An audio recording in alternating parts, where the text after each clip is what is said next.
Subscribe कीजिए royal teacher को education संबंधी न्यूज़ तुरंत पाने के लिए। जी हाँ साथियों, इस वक्त की बड़ी खबर की बात करें दोस्तों, विद्यालय में समायोजन के संबंध में तो समायोजन 6D या समायोजन के संबंध में दिशा निर्देश जारी कर दिए गए हैं। विद्यालय में जो शिक्षक अधिशेष हुए हैं अब उनका समायोजन किया जाएगा। ये सभी अधिशेष नामांकन के आधार पर है। हिंदी मीडियम, इंग्लिश मीडियम में तो उन सभी का समायोजन किया जाएगा। समायोजित शिक्षक कौन कौन से समायोजन के योग्य है, इनका भी निर्धारण किया जाएगा। इसके संबंध में दिशा निर्देश जारी किए जा चुके हैं। कार्यालय निदेशक माध्यमिक शिक्षा राजस्थान बीकानेर की ओर से अधिशेष कार्मिकों शिक्षकों के समायोजन के संबंध में दिशा निर्देश जारी किए गए हैं। यहाँ पे बताया गया है कि राजकीय जो अंग्रेजी माध्यम विद्यालय सहित राजकीय विद्यालयों में विभिन्न कारणों से जो शिक्षक या कार्मिक समायोजन के संबंध में दिशा निर्देश जारी किए जाते हैं, उसमें पदों का निर्धारण किसके अनुसार किया जाएगा उसके बारे में भी बताया है कि अंग्रेजी माध्यम विद्यालयों में अधिशेष कार्मिकों की जो गणना की जाती है, गणना करते समय राज्य सरकार के दिशा निर्देश 14/6/2019 की प्रति संलग्न प्रावधानानुसार अंग्रेजी माध्यम विद्यालय में पद स्वीकृत माने जाने हैं। उक्त अनुसार पद स्वीकृत होना शेष हो या शाला दर्पण पर अप्रदर्शित हो। इसी तरह हिंदी माध्यम विद्यालय में के लिए स्वीकृत पद तथा क्रमोन्नत विद्यालय में न्यूनतम नामांकन के आधार पर शासन के दिशा निर्देश 30/4/2015 की प्रति के अनुसार पद स्वीकृत माने जाने हैं और उस अनुसार पद स्वीकृत होना शेष है। तो इस तरह से पदों का निर्धारण किया जाएगा और स्पष्ट अधिशेष कार्मिकों की पहचान की जाएगी। अंग्रेजी माध्यम विद्यालयों हेतु शिक्षकों कार्मिकों के चयन के उपरांत कार्य ग्रहण के पश्चात ही उन विद्यालयों में पहले से कार्यरत समकक्ष अचयनित शिक्षक कार्मिकों को अधिशेष माना जाएगा। अंग्रेजी माध्यम विद्यालय में मानदंडानुसार सर्जन योग्य पदों से अधिक कार्यरत होने की स्थिति में ही कार्मिकों को अधिशेष माना जाए। इसी प्रकार अंग्रेजी माध्यम विद्यालय में जिनमें पूर्व प्राथमिक कक्षाएं संचालित की जा रही है, वहाँ पूर्व शिक्षक अध्यापकों के पदस्थापन पर कार्यग्रहण करने की स्थिति में इन विद्यालय में पूर्व प्राथमिक कक्षाओं के अध्यापन हेतु चयनित अध्यापक लेवल प्रथम शिक्षकों को अधिशेष माना जाए। इसी प्रकार जो विद्यालय क्रमोन्नत हो गए हैं तो शासन के दिशा निर्देश जयपुर दिनांक 30/4/2015 में जो अंकित मानदंड है उसके अनुसार पद स्वीकृत मानकर मानदंडों से अधिक कार्यरत शिक्षकों कार्मिकों को अधिशेष माना जाएगा। इसके अलावा जिन अंग्रेजी माध्यम विद्यालयों में कंप्यूटर शिक्षक पद हेतु चयन प्रक्रिया से पूर्व में चयनित अध्यापक लेवल प्रथम और द्वितीय का पदस्थापन किया गया है, लेकिन इन विद्यालयों में वरिष्ठ कंप्यूटर अनुदेशक, बेसिक कंप्यूटर अनुदेशक का पद स्वीकृत होकर कार्मिक पदस्थापित है, उसको भी अधिशेष मानते हुए समायोजन किया जाएगा। अंग्रेजी माध्यम विद्यालय में जिस स्तर की अंग्रेजी माध्यम की कक्षाएं संचालित हो रही है उस स्तर तक पद प्रावधान हेतु अंग्रेजी माध्यम विद्यालय हेतु जारी मानदंड लागू होंगे। इसी तरह हिंदी माध्यम की कक्षाओं हेतु पूर्व मानदंडानुसार स्वीकृत पदों के अतिरिक्त अधिशेष कार्मिकों का निर्धारण किया जाएगा। प्रारंभिक और माध्यमिक शिक्षा के विद्यालयों में स्वीकृत और मानदंडानुसार स्वीकृत योग्य से अधिक अगर कार्मिक पदस्थापित है तो वो अधिशेष गिने जाएंगे।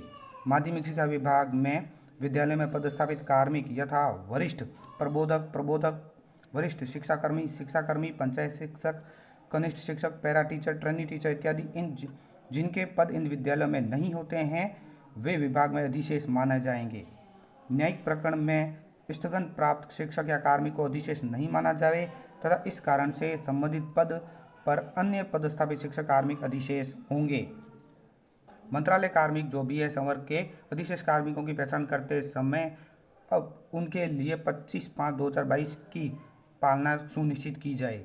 समायोजन के संबंध में कुछ सामान्य दिशा निर्देश भी जारी किए गए हैं कि विद्यालय में कार्मिकों की कार्यग्रहण तिथि के आधार पर जब से कार्यग्रहण किया है उस तिथि के आधार पर वरिष्ठ कार्मिक का समायोजन उसी विद्यालय में करते हुए कनिष्ठ कार्मिक को विद्यालय में अधिशेष माना जाएगा। इसी प्रकार ग्राम पंचायत ब्लॉक में अधिशेष कार्मिकों को चिन्हित किया जाकर समायोजन किया जाएगा। अंग्रेजी माध्यम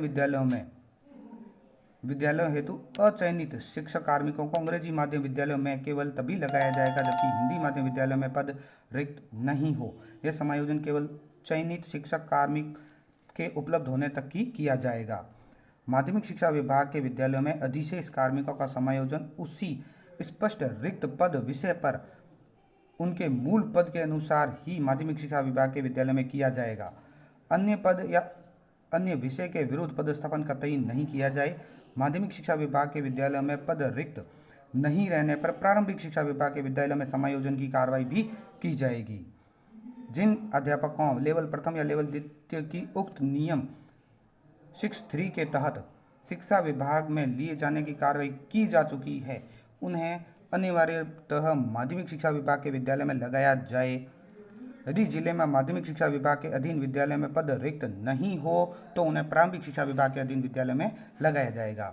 इसी प्रकार जिन विद्यालय में लेवल प्रथम और लेवल 2 के संबंध में राजस्थान शिक्षा सेवा राज्य अधीनस्थ नियम 2021 के नियम 6(3) के तहत शिक्षा विभाग में लगाए जाने की कार्रवाई नहीं की गई है, उन्हें विभाग में पद शेष नहीं होने की स्थिति में अधिशेष मानते हुए पंचायती राज पदों पर लगाया जाएगा। ये सामान्य कुछ दिशा निर्देश जारी किए गए हैं जो आप सभी को ध्यान में रखने हैं। और माध्यमिक शिक्षा विभाग में समायोजन नहीं हो सकने वाले अधिशेष कार्मिक जो भी है, जैसे वरिष्ठ प्रबोधक है, वरिष्ठ शिक्षाकर्मी हैं, शिक्षाकर्मी, पंचायत शिक्षक, कनिष्ठ शिक्षक, पैरा टीचर, ट्रेनी टीचर, इन सभी को प्रारंभिक शिक्षा विभाग के ग्रामीण क्षेत्रों में विद्यालयों में ही पदस्थापित किया जाए। अनुसूचित क्षेत्र के अराजपत्रित शिक्षकों कार्मिकों को नियमानुसार केवल अनुसूचित क्षेत्र के विद्यालयों में और गैर अनुसूचित यानी नॉन टीएसपी क्षेत्र के अराजपत्रित कार्मिकों को नॉन टीएसपी विद्यालय में लगाया जाएगा। इसी प्रकार जो टीएसपी क्षेत्र में पदस्थापित शिक्षक या कार्मिक है जिनका टीएसपी से नॉन टीएसपी क्षेत्र में स्थानांतरण आदेश जारी किए जा चुके हैं किंतु रिलीवर के अभाव में उनको कार्यमुक्त नहीं किया जा सका, उनको उन्हीं विद्यालयों में उपलब्ध रिक्त पद पर पदस्थापित माना जाएगा। राजस्थान स्वेच्छा ग्रामीण सेवा नियम 2010 के तहत नियुक्त शिक्षकों कार्मिकों को केवल ग्रामीण क्षेत्र के विद्यालय में ही लगाया जा सकेगा। अंग्रेजी माध्यम विद्यालयों हेतु चयनित शिक्षकों और कार्मिकों के अधिशेष होने की स्थिति में उन्हें अंग्रेजी माध्यम विद्यालय में प्राथमिकता से लगाया जाएगा।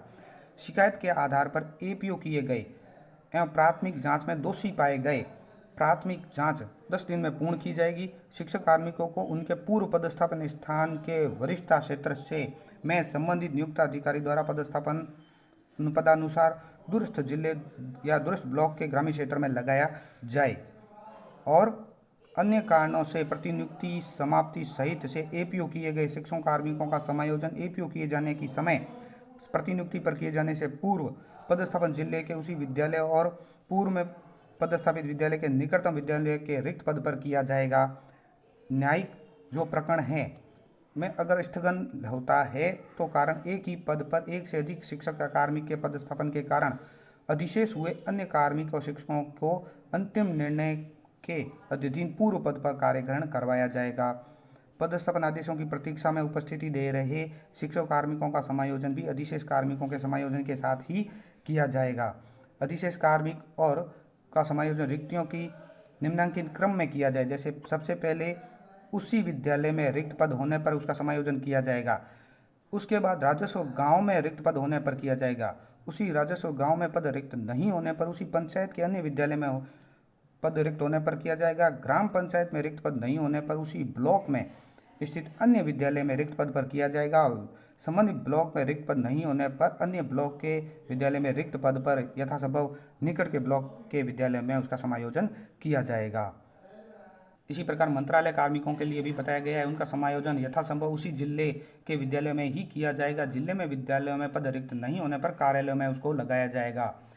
शहरी क्षेत्र के जो अधिशेष कार्मिक है उनका समायोजन शहरी क्षेत्र में, ग्रामीण क्षेत्र के कार्मिकों का ग्रामीण क्षेत्र में ही किया जाएगा। इसकी जो समय सारणी जारी की गई है, सबसे पहले 18/9/2024 तक अधिशेष कार्मिकों की सूची पदवार जारी की जाएगी। अधिशेष कार्मिकों में से समायोजन योग्य जो कार्मिक है बिंदु संख्या 3 के बिंदु 15 के अनुसार संभावित पदस्थापन उनको 20/9/2024 तक दे दिया जाएगा।